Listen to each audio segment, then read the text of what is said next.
Next, we have the principle of moments. Now, the principle of moment states that for a system to be balanced, the sum of clockwise moments must be equal to the sum of anti-clockwise moments. अब यहाँ पे क्या है? For example मेरे पास एक pivot है, ये ध्यान से देखिए, ये बीम है।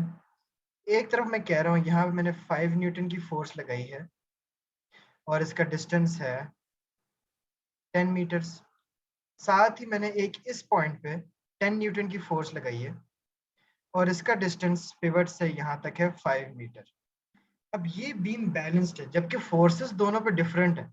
एक साइड पे 5 न्यूटन लग रही है, इस साइड पे 5 न्यूटन लग रही है, the one which is resulting in clockwise moments. जबकि 10 न्यूटन की फोर्स है, वो क्या करी, वो एंटी क्लॉकवाइज मोमेंट प्रोड्यूस कर रही है। आपने हमेशा कैसे जज करना है कि कौन सी फोर्स क्लॉकवाइज है, कौन सी फोर्स एंटी क्लॉकवाइज है?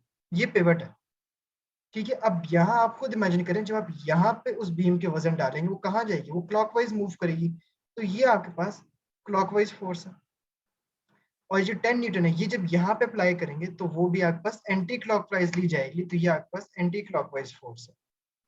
तो एंटी क्लॉकवाइज अगर मैंने मोमेंट निकालना है, अगर मैंने एंटी क्लॉकवाइज एसीएम निकालना है, तो वो कैसे निकालूंगा?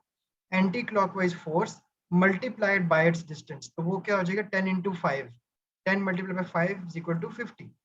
साथ ही अगर मैंने क्लॉकवाइज मोमेंट निकालना है, तो क्लॉकवाइज फोर्स कौन सी थी मेरी? 5 न्यूटन मल्टीप्लाइड बाय 10 मीटर, जो मेरा यहाँ पे डिस्टेंस, तो 5 into 10 again 50।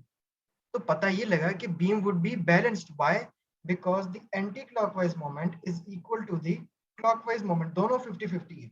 And this is what the principle of moments actually states, that for a system to be balanced, the sum of clockwise moments must be equal to the sum of anti clockwise moments. अब क्या इस तस्वीर के अंदर, अब मैंने अगर ये चीज फाइंड करनी है, मेरे पास तो एक फॉर्मूला आ गया, वो क्या हो गया? Anti clockwise moments is equal to clockwise moments. अब मुझे ये एफ फाइंड करना है। क्या मैं ये एफ फाइंड कर सकता हूँ? बिल्कुल कर सकता हूँ। कैसे? पहले हम देखेंगे कि इनमें से एंटी क्लॉकवाइज मोमेंट कौन सा, क्लॉकवाइज कौन सा। क्या ये वाला, जो ये वाली फोर्स है, ये कौन सा मोमेंट प्रोड्यूस कर रही है? क्लॉकवाइज वाला। तो इसको मैं यहाँ लिख लेता हूँ, which is F multiplied by इसका डिस्टेंस कितना है? 8। लेफ्ट साइड में लिखूंगा एंटी क्लॉकवाइज मोमेंट, वो ये वाला है जो कि एंटी क्लॉकवाइज मूव कर रहा है, उल्टा जा रहा है। ये क्या है? फोर्स इनटू डिस्टेंस, मतलब कि 120 न्यूटन इनटू 6। क्या एफ निकल आएगा? बिल्कुल आ जाएगा। कैसे? 120 मल्टीप्लाई बाय 6, इस 8 को उधर ले जाके डिवाइड कर दें, 120 इंटू 6 डिवाइडेड बाय 8, ये आपके पास किसकी इक्वल हो जाएगा? फोर्स की इक्वल हो जाएगा। This is how you find a force, या कोई अगर आपने डिस्टेंस वगैरह फाइंड करना है। अब इस वाले क्वेश्चन में वो क्या कहते हैं कि the question is this object balanced? क्या ये इक्विलिब्रियम में है? कैसे फाइंड करेंगे? You would multiply the anti clockwise moment with clockwise moment, 300 into 1.5, answer क्या आएगा? 450। 450 इंटू 1, इसका आंसर भी क्या आएगा? 450। दोनों का मोमेंट 450 है। अब obviously this seesaw is in equilibrium.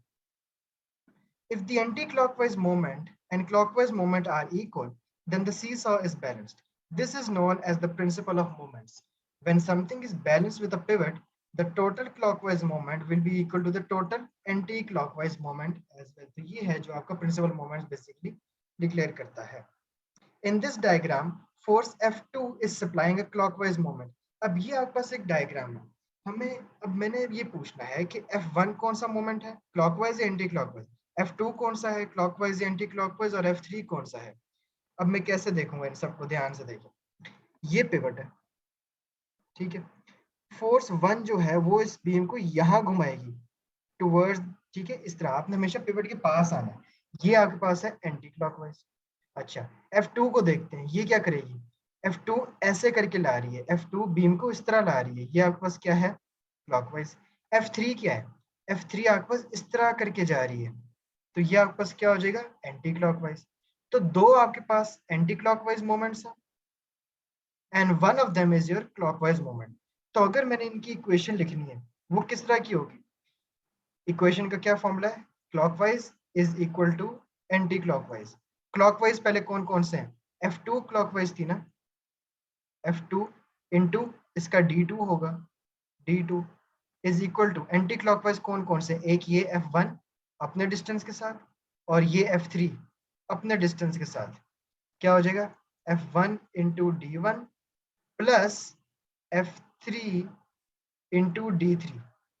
एक साइड पे आपने एंटी क्लॉकवाइज वाले लिख दिए और एक साइड पे क्लॉकवाइज लिख दिए। Forces F1 and F3 are supplying anti-clockwise moments.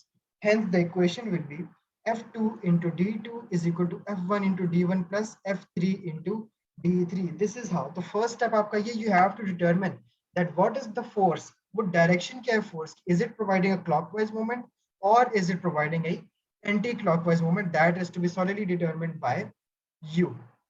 अब जैसे कि ये आपके पास एक और क्वेश्चन है